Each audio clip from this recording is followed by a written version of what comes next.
बिस्मिल्लाहिर्रहमानिर्रहीम। अस्सलामुअलैकुम। आप देख रहे हैं K92 न्यूज़ और मैं हूं आपके मेज़बान तस्बीहा मजहर। शामिल करते हैं आज की अहम खबरें।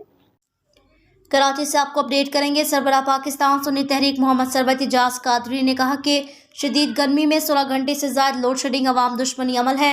हुकूमत फौरी तौर पर के इलेक्ट्रिक का लाइसेंस मनसूख करके एक से ज़ायद निजी इदारों को लाइसेंस जारी करके के इलेक्ट्रिक की मनमानी बेज़ाब्ता बिल, डाकोमीटर और खुद साख्ता बिजली का बहरान करके लोड शेडिंग के मामलात करप्शन के सिवा कुछ नहीं।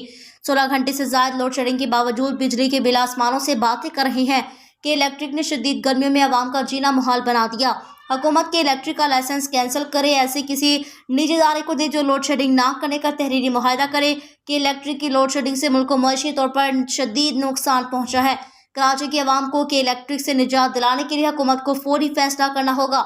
आवाम के इलेक्ट्रिक की मनमानी और महंगे बिलों के साथ गैर एलानी लोड शेडिंग से परेशान आवाम सड़कों पर निकल आए तो के इलेक्ट्रिक की इंतजामिया को आवाम के गैज़ो गज़ब से कोई नहीं बचा सकेगा। हुकूमत अवाम दुश्मन के इलेक्ट्रिक के खिलाफ फौरी कार्रवाई को यकीनी बनाते हुए इसका लाइसेंस कैंसिल करे।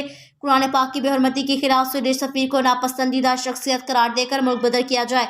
इन ख्यालात का इजहार उन्होंने मरकज़ अहले सुन्नत से जारी एक बयान में किया। सरबत एजाज कादरी का कहना है कि OIC मुस्लिम उम्मा की तर्जुमानी करे। इजलास में मुस्लिम उम्मा की मंशा के मुताबिक स्वीडन हुकूमत के खिलाफ फैसले नहीं किए तो मुस्लिम उम्मा का एतमाद खत्म हो जाएगा। आज़ादी इजहार आईकियार में स्वीडन सरकारी सरपरस्ती में करोड़ों मुसलमानों की दिल आज़ारी की गई। कुरान पाक की बेहरमती करने वाले मलून और स्वीडन हुकूमत की सहूलतकारों को गिरफ्तार करके कैफरे किरदार तक पहुँचाया जाए।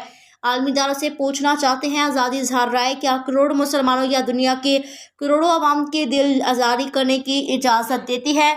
आज़ादी इजहार राय की हद मुकर्रर अगर कोई इस हद को पार करे तो जनूनियत को फ़रोग़ आलमी अमन के लिए ख़तरनाक होता है।